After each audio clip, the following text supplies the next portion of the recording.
자녀를 독립시키는 엄마들은 빈둥지 증후군을 겪는다. 저는 이거 신화라고 생각해요.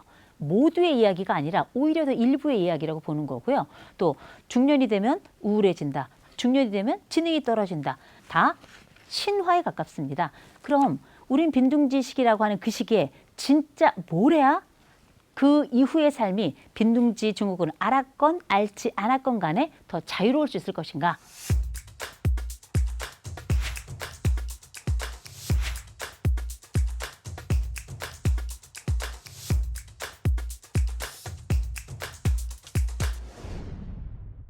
안녕하세요. 반갑습니다. 숭실사이버대학교 이호선 교수입니다.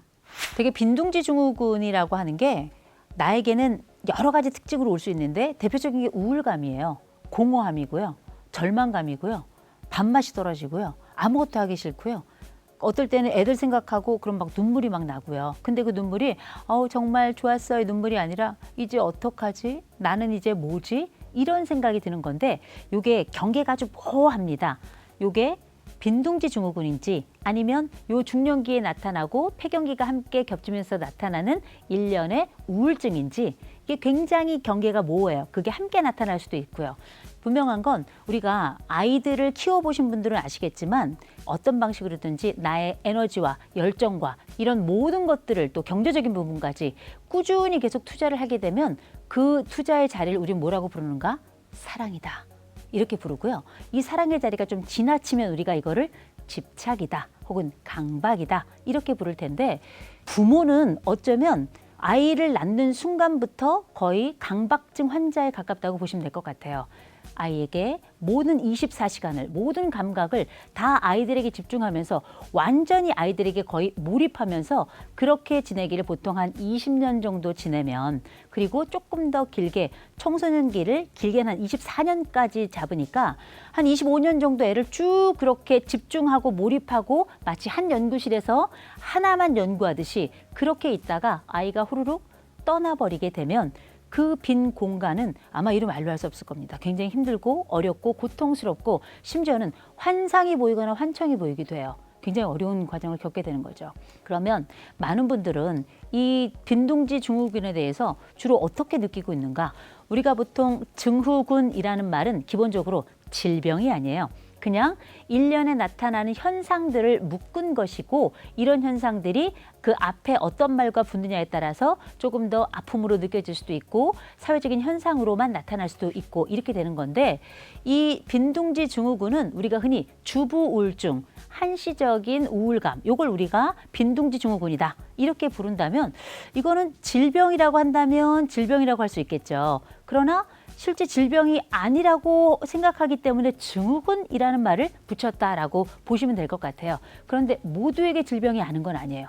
이게 봤더니 2주일 넘게 잠도 안 와, 눈물만 나, 먹구멍으로 뭐가 넘어가지도 않아, 누굴 만나고 싶지도 않아, 미치겠어. 이런 상황이 2주 이상 지속되면 요건 진단이 되는 수준입니다. 그 진단 안에서도 조금 가벼운 수준, 또 중간 수준, 또 심각한 수준 이렇게 나누어지기 때문에 이렇게 될 경우에는 한 번쯤은 상담을 받아보시는 것도 좋아요. 상담하면 돈 내고 해야 되나 고민하시는 분들도 계시죠? 여러분 건강가정지원센터나 아니면 정신건강증진센터 이런 것들은 다 무료 상담으로 충분히 좋은 전문가들이 상담 서비스를 제공하고 있기 때문에 찾아가셔서 하시면 되고요. 그 상담을 받아도 안 되겠다 하는 분들은 병원에 가시는 거예요.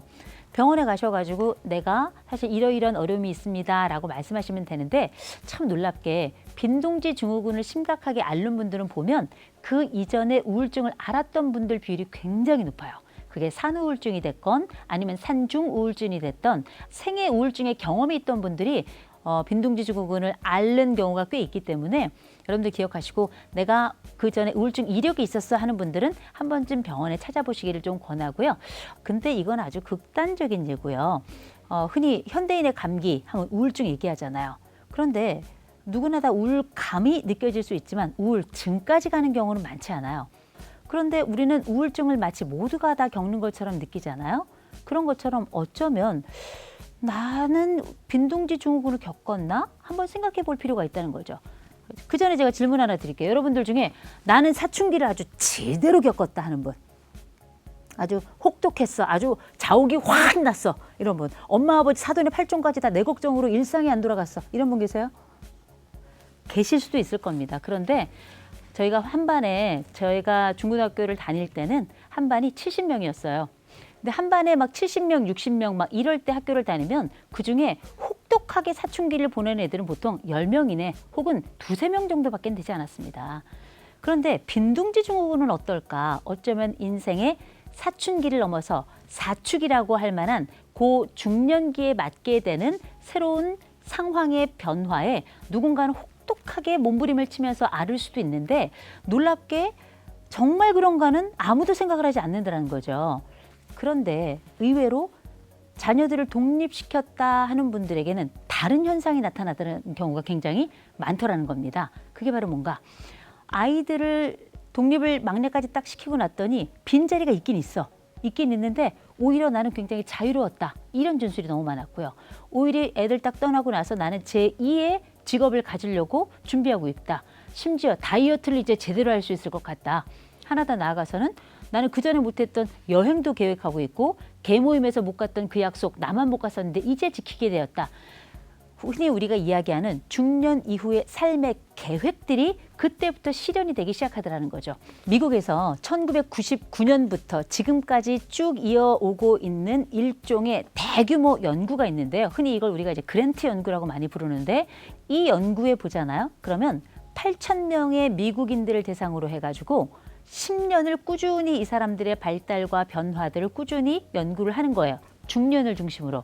그런데 놀랍게 이 가운데 우리가 알고 있는 빈둥지 증후군을 앓고 있다라고 판단할 수 있는 사람 불과 몇 프로였을까요? 5% 이내였습니다. 5% 이내였어요. 그럼 뭐냐?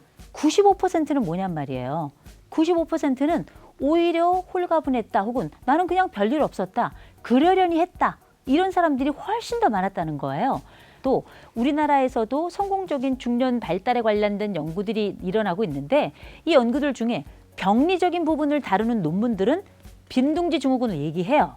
그런데 병리적인 게 아니라 성공적 중년에 대해서 이야기하고 성공적으로 나이 들어감에 대해서 연구를 하는 쪽에서는 오히려 빈둥지 증후군에 관련된 연구들은 굉장히 다루는 부분이 적습니다. 왜냐? 많지 않기 때문이에요. 그래서 어쩌면 아이들이 떠나가면 빈둥지 증후군을 겪습니다. 이런 얘기를 하도 들어서 나도 겪어야 되나 이런 생각을 혹시 하는 건 아닐까? 또 누군가 너 빈둥지 증후군 아니야? 이렇게 나에게 이름표를 붙여줬던 건 아닐까? 이런 생각을 한번 해봐야 되는 거죠. 그런데 이게 실제 빈둥지 증후군이었다 아니었다 이건 큰 의미가 없어요. 내가 빈둥지 증후군인데 이게 심각하다. 당연히 의사진료 받아야죠. 그런데 만일 그게 아니라면 우리는 중년 이후 아이들이 떠나간 자리를 무엇으로 새로운 것으로 만들어내거나 창출해내거나 해석해내거나 혹은 채워낼 것인가. 여러분 그 짬이 나시면 로마에 꼭 가보세요. 그 교황이 따로 이렇게 통치하는 바티칸 시티가 있죠. 그 바티칸 시티 안에 보면 매주 그 미사가 열리는 시스티나 성당이 있습니다. 시스티나 성당에 본당 쪽으로 쭉 가가지고 보면 천장에 프레스코어가 천장에 아주 하나가 우리를 압도합니다. 그 그림들 한가운데 보면 아담의 창조라고 하는 그림이 있어요. 젊은 아담이 나이 들어 보이는 조물주와 함께 손을 서로 이렇게 맞대고 있는 것 같지만 사실은 그 간격이 떨어져 있습니다. 요 서로 손을 맞대고 있는 것 같지만 떨어져 있는 이 공간은 미켈란젤로가 신학자잖아요. 미술가이기도 하기 때문에 천지 창조에 대해서 자기 나름의 해석을 한 다음에 그 해석을 그림에다가 투영을 한 거예요. 미켈란젤로에게 있어서 이 아담의 창조의 그림에서 신과 우리의 관계는 어떤 관계인가? 이 딱 이티처럼 딱 손가락이 닿는 게 아니라 떨어져 있죠. 이건 무슨 공간인가? 이건 신이 우리에게 허락한 공간이에요. 해석의 공간이야. 창조의 공간이야. 재생산의 공간인 거예요. 이 공간이 인간에게는 가장 아름답고 허락된 공간이다라고 보는 건데 이것과 똑같은 모사로 부모와 자녀는 서로의 손이 떨어진 채 그 똑같은 방향으로 그렇게 손을 약간은 떨어져 있지만 서로의 손을 맞대고 있는 건 아닌가 이런 생각을 해보게 되는데 그렇다면 우리가 알고 있는 나이 든 부모와 성인이 된 자녀의 모습처럼 보이는 이 아담의 창조의 그림을 한번 생각해 보자는 거예요. 그 공간은 뭘까? 이제 부모가 새롭게 시작할 중년기 이후의 빅뱅의 시기라고 봐야 될 거거든요. 그렇다면 과연 우리가 이 빈 둥지는 어떻게 해석해야 될 것인가? 떠남으로 방점을 둘 것인가? 아니면 새로운 체험으로 방점을 줄 것인가? 많은 사람들이 여기에 집중을 하는데 저는 좀 생각이 다릅니다. 둥지는 떠남의 공간으로서 아픔을 겪고 한시적으로 그럴 수는 있어요. 그런데 이제 둥지는 아이들을 키울 이유가 없다면 원래 새는 자유로운 겁니다. 새로운 비상구가 열렸다고 저는 생각을 하고요. 우린 빈둥지 시기라고 하는 그 시기에 진짜 뭘 해야 그 이후의 삶이 빈둥지 증후군을 앓았건 앓지 않았건 간에 더 자유로울 수 있을 것인가? 첫째는 빈둥지 시기가 돼서 아이들이 딱 독립을 하죠. 그러면 저는 제가 권하는 게 있습니다. 빈둥지 기념 촬영하셔야 돼요. 우리가 흔히 이제 리마인드 웨딩 이제 많이 하시는데 우리가 배우자가 있는 경우도 있고 배우자가 없는 경우도 있죠. 그런데 저는 아이들이 독립해 나갈 시점이 되면 반드시 아이들이 큰애가 취업할 때, 둘째가 독립할 때, 셋째가 결혼할 때 이런 시점이 될 때마다 가족 사진을 꼭 하나씩 찍어서 우리가 이 영역에서 또 다른 영역으로 넘어간다. 우리 가족의 일종의 세러머니, 행사를 할 필요가 있다고 생각해요. 그래서 빈둥지 사진 촬영 저는 아주 강추합니다. 아이가 독립할 때 되면 같이 사진 하나 딱 찍고요. 아이도 그러면 떠나는구나. 그리고 부모도 준비가 됐어 라는 걸 알리는 일종의 신호탄이 될 겁니다. 두 번째는 부모님들이 가지고 있던 아이들 앨범이나 어렸을 때 사진 다 챙겨가지고요. 아이들용으로 따로 하나의 앨범을 만들어 주셨으면 좋겠어요. 부모 품 떠나기 졸업식인 겁니다. 동시에 그건 엄마도 정리를 하면서 과거를 되새기고 이 과거가 나쁘지 않았어 라고 하는 흔히 통합성의 개념을 거기에서 한 번 더 확인하게 되는 거거든요. 우리가 해야 될 세 번째가 바로 뭐냐? 버킷리스트. 이때 하는 겁니다. 영화 버킷리스트 보셨어요? 나이가 든 두 명의 노인이 서로 간에 죽음을 앞두고 리스트를 작성한 다음에 이거를 하나씩 성취하는 그 과정, 이 영화가 담고 있는 주제인데 저는 그 버킷리스트 그때 하기에는 너무 힘든 일이라고 생각하고요. 우리가 이런 얘기 하잖아요. 여행도 마음 떨릴 때 가야지 다리 떨릴 때 못 간다고. 제가 볼 땐 아이들이 독립하는 그 시기가 정확하게 버킷리스트를 딱 작성하기 좋은 시기라고 생각합니다. 이런 각각의 과정들이 뭘 이야기하는가?